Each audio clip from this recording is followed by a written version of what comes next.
Hello বন্ধুরা, আশা করি আপনারা সকলেই খুব ভালো আছেন। আজকে শুধুমাত্র একটা টপিক নয়, বেশ কিছু ইম্পর্টেন্ট টেক আপডেট আছে যেগুলো আজকের এপিসোডে আমি আপনাদের সাথে শেয়ার করব। এর মধ্যে রয়েছে OnePlus নট সম্পর্কে বেশ কিছু এক্সাইটিং তথ্য, রয়েছে Poco M2 Pro, রয়েছে Oppo Reno 4 সিরিজ যেটা ভারতবর্ষের বাজারে খুব জলদি লঞ্চ করতে চলেছে। এছাড়াও ভিভো আরও একটা নতুন ফোন লঞ্চ করেছে, Vivo Y30। এই ফোনটি কেমন হলো সেটাও আপনাদের সাথে এই এপিসোডে শেয়ার করব। তাহলে চলুন আর দেরি না করে আজকের এপিসোড শুরু করি। ভিডিওটা যদি ভালো লেগে থাকে অবশ্যই লাইক করবেন, কমেন্ট করবেন, বন্ধুদের সাথে শেয়ার করবেন, আর নতুন বন্ধুদের সাবস্ক্রাইব আর বেল আইকনটা অবশ্যই প্রেস করে রাখবেন যাতে নেক্সট কোনো এপিসোড আপনার মিস না হয়ে যায়। আসুন আজকের ভিডিও শুরু করি।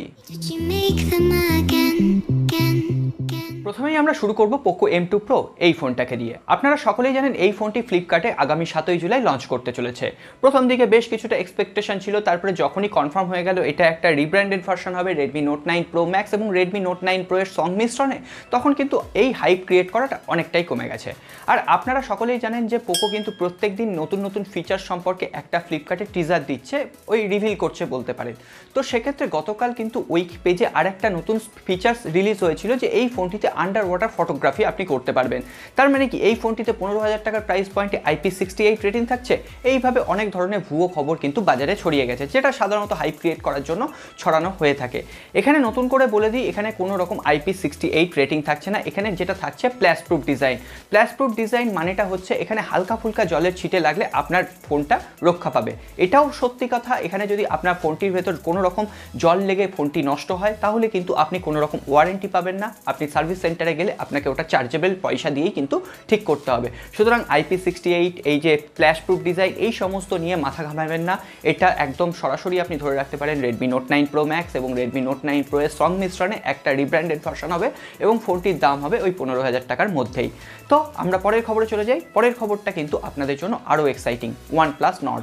আপনারা সকলেই জানেন OnePlus নটকে নিয়ে বেশ কিছুদিন ধরে কথাবার্তা চলে আসছে, বেশ কিছু হাইপ সৃষ্টি হয়েছে এবং এই যে কথাবার্তা হচ্ছে, হাইপ সৃষ্টি হচ্ছে, বিজ্ঞাপনের ঝলক দিচ্ছে, প্রত্যেকদিন অ্যামাজনে একটা করে নতুন নতুন টিজার রিলিজ হচ্ছে, ব্লাইন্ড সেল চলছে যেখানে 100 জনের জন্য এই ফোনটি আপনারা প্রথম বুক করতে পারবেন। এই সমস্ত কিন্তু করে এই ফোনটার উত্তেজনা অনেকটা পারদ অনেকটা বাড়িয়ে দেওয়া হয়েছে।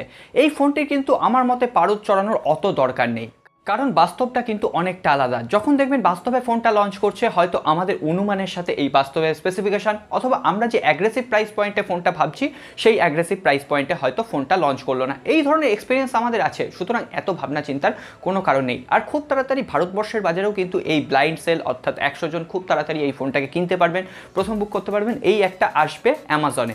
তো সেক্ষেত্রে আপনাদের বলে দিই, এখানে কিন্তু কোনোভাবেই আপনারা যারা সচেতন মানুষ এই ব্লাইন্ড সেলে এই ফোনটা বুক করবেন না। হ্যাঁ, কেন আমরা অন্ধভাবে এই ফোনটি এত হাইপ সৃষ্টি করছি আমার জানা নেই। হ্যাঁ, আমিও অনেক ভিডিও বানিয়েছি, কিন্তু ভেবে দেখলাম এই ফোনটি লঞ্চ করুক, আর তো কয়েকটা দিনের মাত্র অপেক্ষা। ব্লাইন্ড সেলে আপনারা বুক করবেন, তারপরে দেখবেন আপনার প্রত্যাশার সাথে এই ফোনটি স্পেসিফিকেশন মিলল না, অথবা এই যে ফোনটা এটা লঞ্চ করলো হয়তো 30,000 টাকার প্রাইস পয়েন্টে। হ্যাঁ, এখানে মানছি 5G ফোন, তবে যদি 30,000 টাকার প্রাইস পয়েন্টে এই ফোনটি লঞ্চ করে তাহলে আমি বলবো সেই ক্ষেত্রে OnePlus-এরই আরেকটা ফোন রয়েছে OnePlus 70, সেখানে আপনি কোয়ালকম স্ন্যাপড্রাগন 855+ চিপসেট পাবেন। তো কোয়ালকম স্ন্যাপড্রাগন 765G এর সাথে কম্পেয়ার করলে কিন্তু ওই প্রসেসরটা কোয়ালকম স্ন্যাপড্রাগন 855+ অনেকটা এগিয়ে থাকবে। তো সেক্ষেত্রে আমি ওই ফোনগুলো নেব, কেন আমি এই ফোন নিতে যাব। এছাড়াও এখানে Realme X2 Pro রয়েছে, Realme আরও একটা সুপার জুম রয়েছে। এখন যদি চায়না প্রোডাক্ট বলেন তাহলে OnePlus-ও কিন্তু চাইনিজ প্রোডাক্ট। তো সেক্ষেত্রে আমরা এই সমস্ত ফোন নেব। আর যদি আপনি 5G কথা বলেন, 5G এখনও ভারতবর্ষের বাজারে আসতে কমসে কম 3 বছর টাইম লাগবে।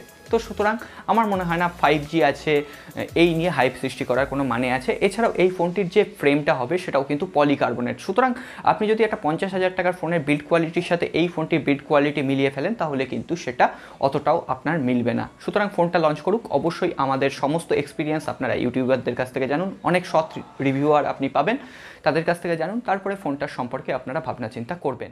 এরপর আমরা কথা বলবো Oppo Reno 4 সিরিজকে নিয়ে। আপনারা জানেন চায়নাতে Oppo Reno 4 এবং Oppo Reno 4 Pro এই দুটো ফোনই লঞ্চ করে গেছে এবং ভারতবর্ষের বাজারেও কিন্তু Oppo Reno 4 সিরিজ খুব তাড়াতাড়ি লঞ্চ করতে চলেছে। আশা করা যায় যে এই মাসের শেষের দিকে না হলেও আগস্ট মাসের ফার্স্ট উইকেই কিন্তু আপনারা Oppo Reno 4 সিরিজকে ভারতবর্ষের বাজারে দেখতে পাবেন। বাংলাদেশেও কিন্তু এই আগস্ট মাসের মিড উইক নাগাদ এটা আনঅফিসিয়ালি আপনারা পেতে শুরু করবেন।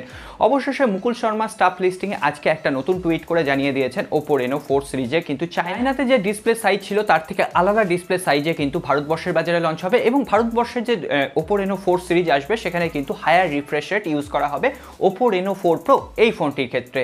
এছাড়াও এই ফোনটিতে থাকবে 3.5D কার্ভ গ্লাস, অর্থাৎ একটু ওভাল টাইপের গ্লাসটা থাকবে, যেটা কিন্তু একটা প্রিমিয়াম লুকস আপনাকে প্রোভাইড করবে। যদিও ভারতবর্ষের বাজারে Oppo Reno 4 এই ফোনটি লঞ্চ করবে কিনা একটা সম্পর্কে ধোঁয়াশা তৈরি হয়েছে, কারণ কিছুদিন আগেই আমরা শুনেছিলাম যে OnePlus নট নাকি Oppo Reno 4 এই ফোনটির একটা রিব্র্যান্ডেড ভার্সন হবে, সেটা তো হচ্ছে না, আমরা সবাই জেনে গেছি। তো সেক্ষেত্রে দেখা যাক Oppo Reno 4 সিরিজকে নিয়ে Oppo কিভাবে ভারতবর্ষের বাজারে গুটি সাজায়। এরপরে যখনই কোনো আপডেট আসবে, নিত্য নতুন আপডেট পাওয়ার জন্য অবশ্যই কিন্তু চ্যানেলটা সাবস্ক্রাইব করে রাখতে হবে। আর এই ভিডিওটি যদি আপনার কোনোভাবে ভালো লেগে থাকে অবশ্যই একটা লাইক করবেন। আপনাদের একটি লাইক আমাদের নতুন নতুন ভিডিও তৈরি করতে অনেক বেশি ইন্সপায়ার করে। এরপর আমরা সোজা চলে যাব ভিভোর খবরে।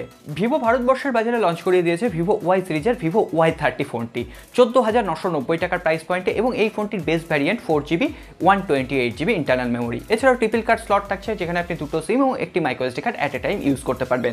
এছাড়াও এই 15,000 টাকার প্রাইস পয়েন্টে আপনাকে দেওয়া হচ্ছে 6.47 ইঞ্চি একটি HD+ পাঞ্চ হোল ডিসপ্লে।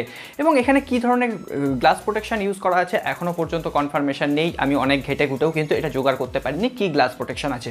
সুতরাং 15,000 টাকার একটা প্রাইস পয়েন্টের ফোন, সেখানে HD+ ডিসপ্লে, আমার এখানেই কিন্তু খেলা খতম হয়ে যাওয়ার কথা এই ফোনটি না কেনার জন্য।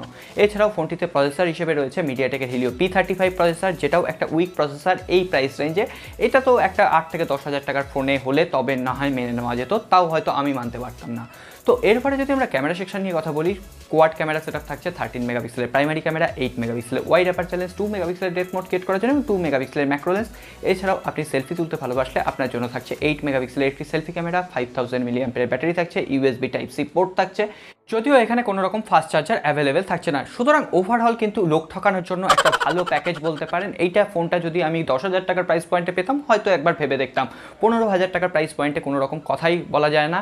সুতরাং এই ইনফরমেশনটা আপনাদের জেনে রাখা উচিত, কারণ আপনারা যখন ফ্লিপকার্টে ফোন সার্চ করবেন 15,000 টাকার নিচে এই ফোনটাই সবার আগে আসবে, কারণ একটা দাও পাওয়া যাবে, মৌকা পাওয়া যাবে একটা লোক ঠকানোর। সুতরাং কেনই বা ছাড়বে।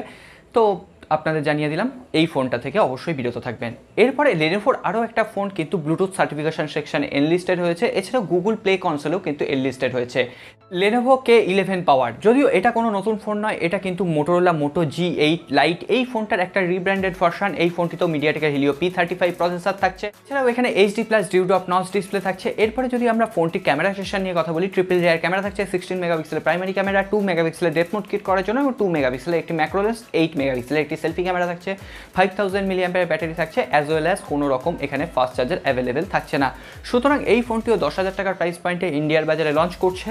এখন দেখা যাক, এই ফোনটিও কিন্তু আমার অতটা মনোপুত হয়নি, ইনফরমেশন দেওয়ার জন্য আপনাদের সাথে শেয়ার করলাম। দেখেছেন একটা ভুল আপনারা করে ফেলেছেন, ভিডিওটা দেখছেন, ভিডিওটা লাইক করেননি। একটা লাইক আর একটা সাবস্ক্রাইবারই আমার প্রধান চাহিদা। এখানে আমি কোনো ব্র্যান্ড প্রমোশন চাই না, কোনো রকম আনবক্সিংয়ের জন্য ইউনিটও চাই না। আপনারা যদি সাথে থাকেন আমি সবসময় কিনেই আপনাদের সামনে রিভিউ করতেও রাজি আছি।